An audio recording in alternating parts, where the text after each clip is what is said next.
Welcome back, it's Dr. Somji. And it's Dr. Solomon here. Today we're going to be talking about hair transplants, celebrity hair transplants. He's a celebrity and a businessman, I guess, right? Yeah. It's Elon Musk. Now, I don't know, he's like chalk and cheese, really. Some people love Elon Musk, some people hate Elon Musk. I'm a fan. Yeah, so I'm a fan. I was following Elon Musk in the early days of PayPal. I grew up in the dot-com era. God, yeah. And what's interesting is I've actually followed his hair journey as well. I know, yes. And miraculously, he had no hair during the PayPal time. And then suddenly, after a little bit of money, possibly... Good head of hair now. Now a very good head of hair. Yeah, so we're going to discuss how he achieved that, how we think he achieved that. Yeah, we're going to go through actually different stages of this hair loss, even from childhood all the way through to adulthood, and what he may have done at different times as well. And Elon Musk one is, you have to really stay tuned, guys, because actually his hair transformation is a lot different to the type of hair transplants that you may be actually familiar with. And it's a really good learning point because you can get a lot of hair and a lot of thickness in the way that he's had hair transplants. Look, this is the before and after that we're having a look at. That's during his PayPal era with a very old computer, as you can see. Yeah. And that's him at a recent awards. Like, it's an amazing change, right? What first strikes me about that, how it changes the face completely. Having a full head of hair and having sort of that frontal hair loss. The symmetry of the face changes, the proportions of the face change. But importantly, certainly from an aesthetic point of view, it ages the face. Yeah. And you can restore a lot of the youth in the face just by... I mean, he looks probably younger on the picture on the right. It does. His face is framed better. And actually, I've got to say, it's a nice reserved hairline. It's not too low. A lot of people like very low hairlines, and it doesn't stand the test of time. And this is actually a very good, well-constructed hairline, in my opinion. And it's not too straight, which is really good. So let's have a look. I mean... This is very early on in the teenage era, teenagers, as a teenager. Yeah. So a good thick hair around what we call the donor site. And for guys who don't know what the donor site is, it's this area just around over here. Yeah. And what's different about the donor site? Well, it's genetically different. It's response to dihydrotestosterone, which is the breakdown product of testosterone, is very different for the donor area than it is for what we call the recipient area. So this gets affected by DHT. This is why you can see my hair loss coming like this. Yeah. But I'm not really losing it in this area. And so that's the area which determines how effective a hair transplant is. Some people ask me, look, Dr. Somji, you've had a hair transplant. Why don't you get more hair transplants, get more thickness? Well, the fact is, I haven't got very thick hair around the back and sides. So I'm actually saving this hair for the future.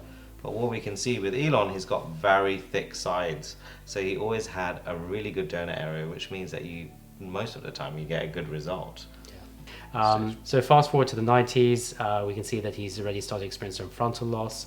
What you notice with frontal loss is you notice sort of increase of forehead to brow spacing.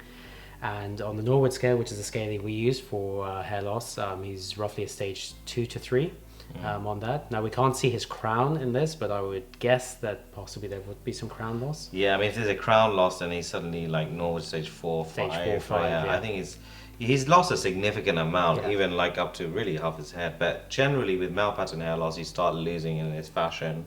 You don't always lose in the crown, but the frontal area tends to be sometimes the first area to go. And it depends on your genetics, really, for hair loss. It's usually where you first notice it as well, because we get comments from our personal experience as well, and we get comments from family members, from patients that it's taking longer to wash their face, and they're feeling the wind in their hair, they're feeling the wind on their scalp. And they're looking through their hair. They can see through their hair, almost like a less dense forest. I mean, there's not even that much hair there to play with, if we're honest, in this front image. And it does make his forehead look much bigger. And when we do transplants, we measure the facial thirds. And all of these facial thirds, so the distance from the edge of the hairline here to the middle of the brow to this upper lip area, and then upper lip to chin. If they all match, that tells you that the hairline's at the right position. If there's a little bit less, then it can make your forehead look bigger. So aesthetically, sometimes having a hair transplant at this time is there. Now, if someone comes to me like this, I normally say, what do you normally say? You need to say hair that you're losing, hair that you've lost, right? So my approach and our approach is that we initially try and stop the loss. We want to try and slow down or stop the loss. So we look at a medical approach and we look at a surgical approach. And the surgical approach ultimately is to restore the hair. The medical approach is to stop the hair loss and to thicken existing hair. So when a patient were to come in, or again, if a family member or friend were to ask me, how do I restore my hairline? The first step should always be to stop the hair loss. Stop further hair loss. Try and thicken what you already have.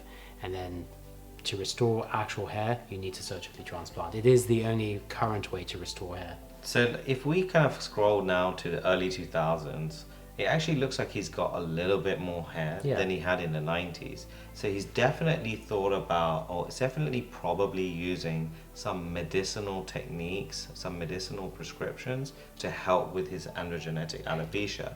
And that could be like minoxidil, topical minoxidil, as well as finasteride. Now, 1 milligram finasteride, also known as Propecia, is extremely effective in reversing miniaturization. So that finer wispy hair that you can see in the 90s is looking a lot thicker in the area.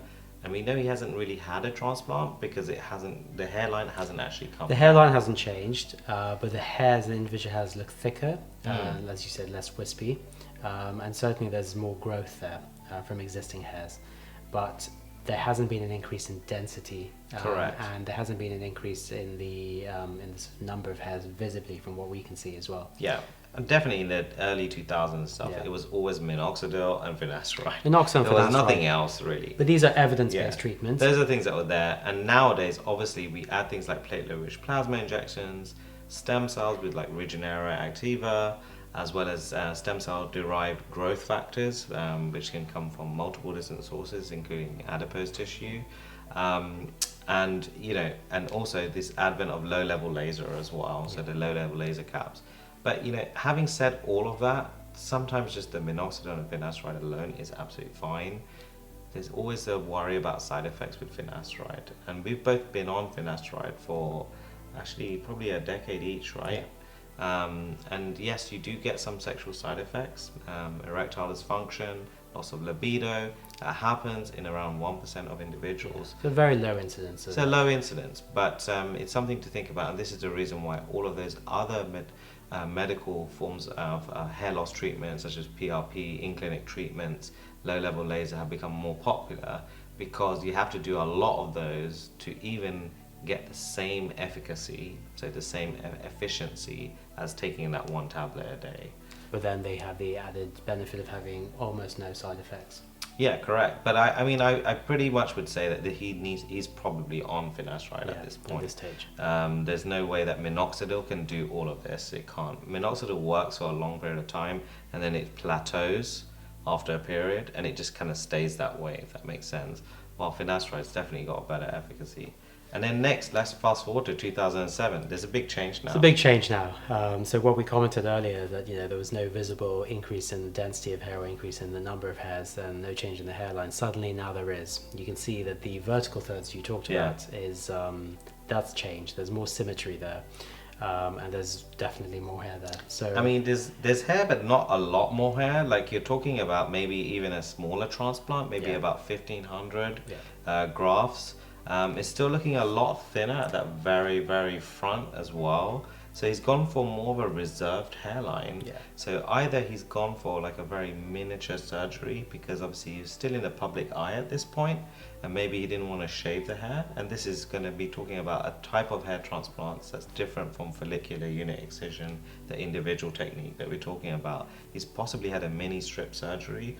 That's like what we call like hidden surgery, where he hasn't had to shave it, and therefore probably not many hairs in one go transplanted. Would you agree with like doing a strip first?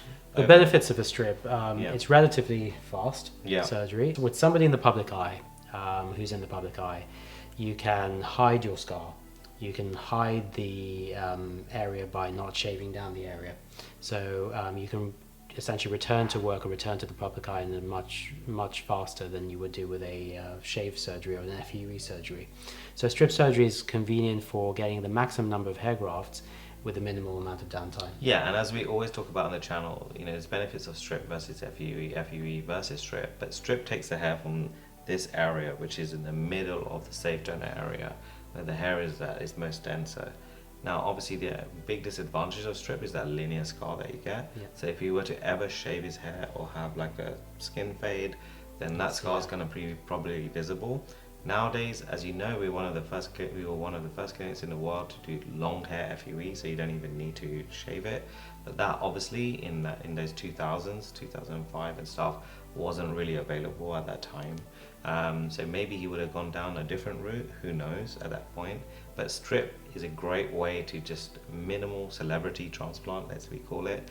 No real shaving of the area, you can get the hairs implanted, and after 2 weeks you can pretty much go back to normal activities with no problems.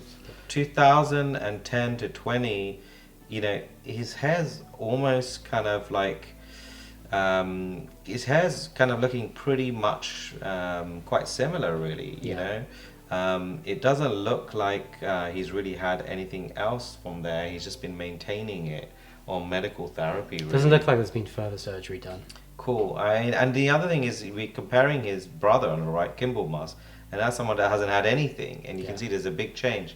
As you know, hair loss is genetic. It is genetic. It doesn't always go through mum or father. It's never maternal or paternal. It can be a mixture of both, actually, and you can even skip generations. But looking at your family is really important for predicting your hair loss as well. So if the earlier you started on things like minoxidil and finasteride, it's always the better, in my opinion. And then just a big jump to modern days. So what's happened in this modern day? So what's happened, it's evident that there's been more surgery that's taken place. At least 2 more surgeries. At least 2 more, and a significant increase in density there, and reduction in the hairline. Or sort of a descent of the hairline. So we do know from pictures that there has been a strip taken as well. So this image, you can see that high strip that's really quite high, and I think he wanted to trim his hair maybe a little bit shorter. Normally the strip scar comes a little bit lower, just above the ear over here, but this is quite high, and that's clearly a strip scar there, and he's probably had multiple strips, and it's easy to just leave one scar there because you can cut you can cut around the original scar. And then he's got some interesting like little patches of thinning in the area as well. So he's probably had a strip, and he's also had an FUE surgery as well for like little touch-ups and density. And you can see in the wind, much like, you know, my area on this side over here, this is all transplanted. There's no native hair left. And you can really, in 1 or 2 surgeries, only implant a certain amount per centimeter squared. And obviously when I comb my hair, you can see there's more density, but definitely in the wind, you'll start seeing a little bit of see-through nature. So those pictures that you saw that of him with like full head of hair at awards, you know, that's probably not just all the hair transplants, that's also cosmetic makeup as well. So hair fibers to improve the thickness, blow drying the hair to give the illusion of thickness, and some keratin fibers to give you more thickness, because without all of that, it's still a little bit see-through, and that's always there with a hair transplant. You'll never have the hair that you had when you were 18, unfortunately. And it is different hair. It's hair taken from an area which does not perfectly match the density and the direction that you... I mean, there's some great ninja tactics that we use where we implant follicles like this to give you more aesthetic coverage, and you want to plant the hairs in almost like cinema seating. So that it's not as see-through. When people plant with the hairs all in a straight lines, then you're going to get more see-through nature. So there's all these fine nuances that are there, but I think Elon Musk is a great example of somebody that successfully had multiple different types of surgeries, strip surgeries, FUE surgery, and clearly been on medical therapy. So whoever his hair transplant surgeon is has certainly done a good job in this instance. So and you wouldn't expect anything less. You have an individual now who is in his 50s who looks like he's got a full thickness head of hair, and you look at him in his early 20s, and it was a big change. This was somebody who was essentially on the way to, full head of hair loss. So a very good job, and a long-lasting effect as well. Absolutely. It's been over 20 years, and we look at him now as somebody with good hair.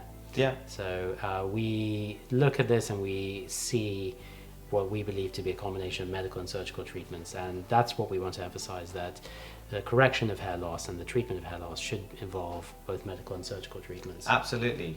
address the hair that you're losing and always going to lose, and address the hair that you've lost. When you combine both of those two things, you get good results. Yeah. Thank you so much for tuning in, guys. If there's any more questions, just let us know in the comments below.